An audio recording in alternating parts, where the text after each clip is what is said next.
तर आजच्या जालना दौऱ्यात राज ठाकरे नेमकं काय बोलतात हे पाहणं सुद्धा महत्त्वाचं ठरणार आहे। तर आपण सध्या ही दृश्य पाहतोय जालन्यामधून, ज्या ठिकाणी भावी मुख्यमंत्री म्हणून राज ठाकरे यांचे बॅनर झळकल्याचं पाहायला मिळत आहे।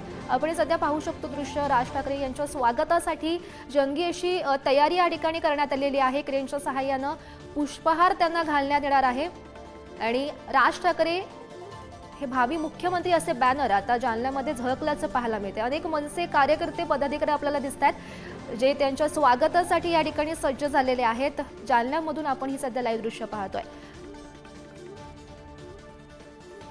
अगदी थोड्या वेळापूर्वीच मनसे अध्यक्ष राज ठाकरे हे जालन्यात पोहोचले। आजच्या दिवशी त्यांचा जालना दौरा असेल आणि आजच्या दिवशी ते अनेक पदाधिकाऱ्यांशी चर्चा सुद्धा करणार आहेत, सोबतच बैठक सुद्धा घेतील। आगामी विधानसभा निवडणुकीच्या पार्श्वभूमीवर ते पदाधिकारी